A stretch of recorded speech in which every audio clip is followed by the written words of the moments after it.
अच्छा बच्चे, बिस्मिल्लाहिर्रहमानिर्रहीम। केमिस्ट्री चैप्टर नंबर 7 हमने जहाँ से चैप्टर रोका था वहाँ से हम स्टार्ट करते हैं। केमिस्ट्री का चैप्टर नंबर 7 हमारा ऑर्डर ऑफ रिएक्शन हो चुका था, हाफ लाइफ मेथड हो चुका था। हमारा तीसरा टॉपिक यहाँ पे effect of temperature on rate of reaction. आपकी बुक इतना ही लिख रही है तो हमें मजबूरी है, वरना ये टॉपिक तो बहुत डीप लेके जाया जा सकता है।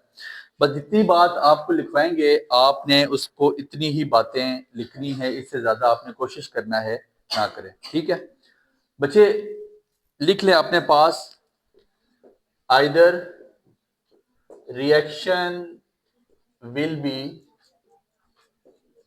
एंडो और एक्सोथर्मिक। रिएक्शन अगर एंडोथर्मिक भी हो या एक्सोथर्मिक हो, इसमें कोई दो राय, इसमें कोई आपके लिए कतगन नहीं है। तो टेम्परेचर किसके डायरेक्टली प्रोपोर्शनल होता है? रिएक्टिविटी के। Temperature is directly proportional to reactivity. Temperature directly proportional का मतलब है बच्चे, जितना टेम्परेचर बढ़ाते जाएंगे उतना रिएक्टिविटी ज्यादा होती जाएगी, बढ़ती जाएगी। जितना टेम्परेचर घटाते जाएंगे उतनी रिएक्टिविटी कम होती जाएगी। समझ आ गई बात की? अगर रिएक्शन एंडो या एक्सो की कोई कैद नहीं है, रिएक्शन एंडोथर्मिक हो फिर भी ये रूल है, एक्सो हो फिर भी यही रूल है कि temperature is directly proportional to reactivity. Why sir? हमने पढ़ा temperature is also directly proportional to kinetic energy. Kinetic energy of molecules increase होगी, ठीक है। Kinetic energy of molecule increase होगी तो number of effective collision. Effective collision का मतलब है कि गैस के मॉलिक्यूल्स का टकराव बढ़ जाएगा। मिसाल दे रहा हूं मुझे, आपने देखा सर्दियों में गैस जम जाती है। आप लोगों के गैस के सिलेंडर ना थोड़ा सा जल्दी खत्म होना लग जाते हैं। आप लोग कहते हैं यार ये क्या वजह होगी? गैस के पार्टिकल थोड़ा सा फ्रीज हो जाते हैं, जम जाते हैं।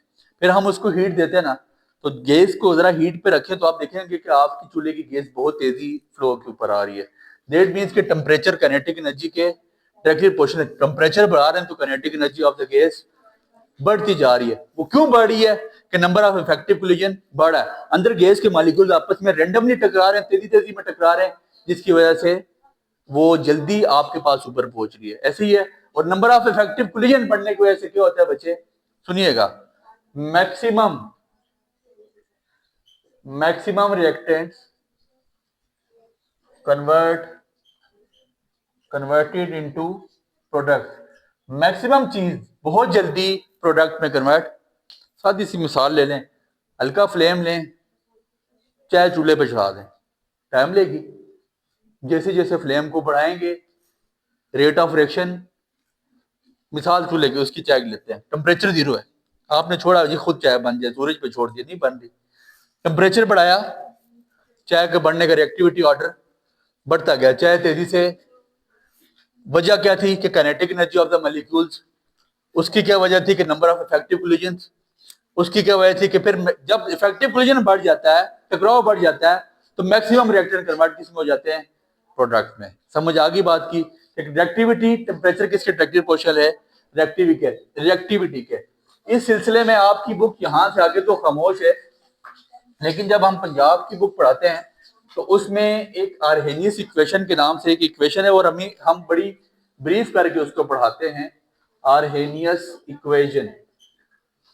आर्हेनियस इक्वेशन को बड़ा ब्रीफ करके पढ़ाया जाता है। आर्हेनियस इक्वेशन लिखती है K इज इक्वल टू ए ई की power minus E A over R T. This is called Arrhenius equation. इसको क्या कहते हैं? आर्हेनियस इक्वेशन का नाम दिया जाता है। और ये बात भी आपने याद रखनी है कि K आपके पास क्या है? Rate constant. K rate constant है, पढ़ के आए बच्चे हमने ऑर्डर ऑफ रिएक्शन में। Rate constant is directly proportional to rate of reaction. Rate constant किसके डायरेक्टली प्रोपोर्शनल है?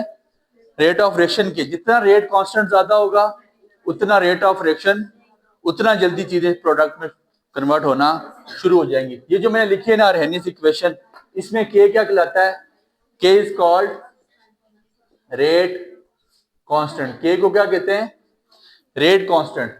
इसके बाद आपके पास E के बारे में आपको क्या पता है? ठीक है जी। बेस लिख लें, बेस ऑफ नेचुरल लॉगरिथम। आपने पढ़ा ना लॉगरिथम में, बेस ऑफ नेचुरल लॉगरिथम क्या कहलाती है? ई ए आपके पास क्या है जी? ऊपर आपने ए लिखी, it is called activation. Activation energy के बारे में पढ़ा है ना बच्चे? ये कैपिटल ए आपके पास इनिशियल कंसंट्रेशन ऑफ रिएक्टेंट, हमने ए नॉट पढ़ा था जब, ठीक है। ये आपके पास initial concentration of reactant. R क्या है आपके पास? जनरल गैस कांस्टेंट, इसको हम आइडियल गैस कांस्टेंट भी कहते हैं, जनरल आइडियल गैस कांस्टेंट। और टी आपके पास क्या चीज है यहाँ पे? टेम्परेचर। तो ये सारी कहानी यहाँ पे बताने का मकसद ये है कि जो आपकी अर्हेनियस इक्वेशन है वो बताती है क्या? Effect of temperature on rate of reaction के टेम्परेचर कैसे रेट ऑफ रिएक्शन पे डिपेंडेंट है, टेम्परेचर के बढ़ने से कैसे रिएक्टिविटी बढ़ जाती है। दैट मींस सुनिएगा, दैट मींस के rate constant is directly proportional to temperature. Rate constant किसके डायरेक्टली प्रोपोर्शनल है? ये सारी बातें जब हम ब्रीफ में पढ़ते हैं, आपकी बुक यहाँ पे खामोश है। अगर ये पंजाब की बुक पढ़ा रहे होते हैं हम आपको, ये federal book, national book foundation की किताब में आपका लेक्चर यहाँ पे खामोश है। फिर हम इस सारे को ब्रीफ करते, इसको हम प्रूव करते, इससे न्यूमेरिकल भी सॉल्व होते थे। लेकिन अभी आपकी बुक इसको यहाँ तक ही लिख रही है, तो आपने अरेनियस इक्वेशन के बारे में बताना है और आखिर में ये रिजल्ट निकाल देना है कि आपका जो रेट कांस्टेंट है वो किसके डायरेक्टली प्रोपोर्शनल है? टेम्परेचर के। टेम्परेचर बढ़ेगा, रेट कांस्टेंट बढ़ेगा, रेट कांस्टेंट बढ़ेगा, रेट ऑफ रिएक्शन बढ़ेगा। That's the end of the story. It is important and very, आप ये कह सकते हैं कि आपका एक इंपॉर्टेंट कंसेप्ट था, जो उम्मीद करते हैं आपको समझ आया होगा। दुआ में याद रखिएगा। Enjoyed the lecture? Give it a like. Stay updated. Like, subscribe, and comment.